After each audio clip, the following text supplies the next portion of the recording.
Hello students, in the last video we discussed about microsporogenesis. Microsporogenesis is the formation of microspore from microspore mother cell, and in microspore two male gametes were formed. So this is the pollen grain. It has two covering exine and intine.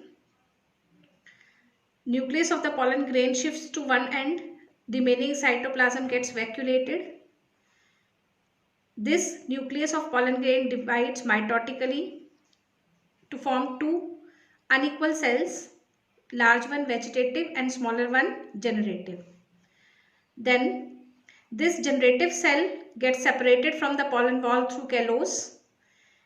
Then callose degenerates and generative cell is dipped in the cytoplasm of vegetative cell. This vegetative cell will in future form pollen tube, and generative cell will form two male gametes. In 60% angiosperms, the pollen grain is shed at 2 cell stage, and in remaining 40% it is shed at 3 cell stage. During development of male gametophyte, nucleus will shift to one side. The other side will become vacuolated. Unequal mitosis or cytokinesis will result in the formation of two unequal cells called vegetative cell and generative cell. Generative cell will separate from pollen wall by the development of callose wall. Generative cell will invaginate in vegetative cell or gets dipped in the cytoplasm of vegetative cell. Now, this question is frequently asked in the board exam. Write the difference between vegetative cell and generative cell. So, vegetative cell is larger in size, generative cell is smaller in size. Vegetative cell is vacuolated, whereas generative cell is not vacuolated. Reserve food material is present in vegetative cell. Reserve food material is absent in generative cell. Vegetative cell forms pollen tube. Generative cell will give rise to two male gametes. Vegetative cell has irregularly shaped nucleus. Generative cell has ovoid nucleus, it is spindle shaped. The cell is spindle shaped and the nucleus is ovoid. Next, we'll discuss female reproductive part or megasporophyll or carpel. As you all know, one carpel or pistil has three parts: stigma, style and ovary. Ovary has placenta to which ovule is attached. Stigma, style, ovary. Ovary has placenta to which ovule is attached. What is ovule? Ovule is integumented megasporangium. This is very important, children. Note it down that ovule is also called integumented megasporangium. Placenta. This is the characteristic of only angiosperms. So, placenta is a nutritive tissue present only in angiosperms. Now, the female part of a flower is known as gynoecium. This gynoecium can have one carpel or it can have more than one carpel. If only one carpel is present, then the gynoecium is called, the flower is called monocarpellary. If only one carpel is present, then the flower is called monocarpellary. Example, maize, rice. If more than one carpels are present, then it is called polycarpellary.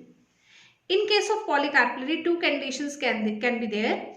All the carpels can be fused or they can be free. If all the carpels are fused, then the ovary is called syncarpus. If all the carpels are fused, then the ovary is called syncarpus. This you have studied in +1 as well. Example is pepperwort. The diagram of pepperwort ovary is drawn in your NCERT books. You can see. If carpels are free, then the ovary is called apocarpus. An example is michelia. Then the ovary may have one ovule or more than one ovule. Ovary can have one ovule or more than one ovule. This is also very important. Examples are very important. One ovule is present in the ovary of rice, wheat, mango. All wheat, rice and wheat, they are pollinated through wind. Pollination occurs through wind. So, the wind pollinated flowers generally have one ovule in their ovary. More than one ovule or several ovules are present in watermelon and papaya. More than one ovule or several ovules are present in watermelon and papaya. Now, we will discuss type of ovules. We will discuss only 2 types, but there are 6 types of ovules. On the basis of curvature, there are 6 types of ovule. Here we will discuss only 2, orthotropous and anatropous. So what is orthotropous ovule? See, this is the diagram of an ovule. Ovule is integumented. It has 2 coverings to protect it, and these 2 coverings are known as integuments. Integuments are absent at one place through which pollen tube enters, and this point or this place is known as micropyle. Ovule has 2 integuments. The place where integuments are absent, that place is known as micropyle. So this is the micropylar end and this is the chalazal end or basal end of the ovule. At the basal end, funicle is present. Funicle is present. Funicle is the stalk of the ovule through which the ovule is attached to the placenta. This part is known as hilum. Hilum is point of attachment of the funicle to the ovule body. This is the funicle stalk of the ovule. The point at which funicle is attached to the ovule is known as hilum. So micropyle, integument, chalazal end, funicle, hilum. And the tissue present inside the ovule is, this whole part is known as megasporangium, because megaspore will be formed in this megasporangium. The nutritive tissue present in this megasporangium is known as nucellus. This is not nucleus, this is nucellus, double L. So this whole part is known as megasporangium because in this megaspore will be formed. The tissue which is filled in this megasporangium is known as nucellus. This is nutritive tissue. So in orthotropous ovule, this is the structure of orthotropous ovule. Micropyle, chalaza and funicle, they all lie in one straight line. In case of orthotropous ovule, micropyle, chalaza and funicle all lie in one straight line, and therefore this ovule is known as orthotropous. Micropyle, chalaza, funicle are present in a single straight line, then the ovule is called straight, erect or orthotropous. No curvature, no bending is present in case of orthotropous ovule. This orthotropous ovule is the most primitive type. This condition is most primitive type. It is generally present in gymnosperms. It is present in all gymnosperms. It is also seen in some angiosperms like Polygonum. It is also seen in some angiosperms like Polygonum. Therefore, it is also known as Polygonum type of ovule. It is also known as Polygonum type of ovule.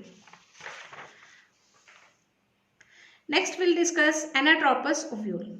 In anatropous ovule, 180-degree curvature is present. See, 180-degree curvature is present. It is also called inverted ovule. It is also called inverted ovule or resupinate ovule. This is the most common ovule present in more than 80% families of angiosperms. It is the most common ovule present in more than 80% families. Due to this curvature, the funicle is fused. Fused with the main body of the ovule to form a ridge called raphe. See, this is funicle. This is attached to the main body of the ovule, and this part, this extended part of the funicle is known as raphe. This is micropyle. These are 2 integuments. This is chalazal end, and this extended part of the hilum or funicle is known as raphe. So we discussed 2 types of ovule, orthotropous and anatropous. Now students, we'll discuss one numerical here, and this is very important from the NEET point of view. So question is, how many meiosis and mitosis are required for the formation of 400 male gametes in rice plant? See, what is asked in the question? You have to form 400 male gametes and you have to tell the number of mitosis and number of meiosis involved in case of rice plant. So you have done this microsporogenesis and you have studied that from one pollen mother cell, 4 microspores are formed. So 4 microspores are formed by single meiosis. These are formed by single meiosis. Then this microspore will undergo 2 mitosis. It will undergo 2 mitosis to form one vegetative cell and 2 male gametes. So 2 male gametes will be formed by 2 mitosis. The 4 pollen grains will undergo how many mitosis? 8 mitosis. Clear? For formation of 8 male gametes, 1 meiosis is involved and 8 mitosis are involved. Therefore, from one pollen mother cell, 8 male gametes are formed. For formation of 8 male gamete, 1 meiosis is required. Therefore, for formation of 400 male gametes, how many meiosis will be required? 400 upon 8. That is 50 meiosis. For the formation of 8 male gametes, 8 mitosis are required. See. So, for the formation of 400 male gametes, 400 mitosis will be required. Now, same question is for cypress. We have done this numerical for rice plant. Now we will do for cypress.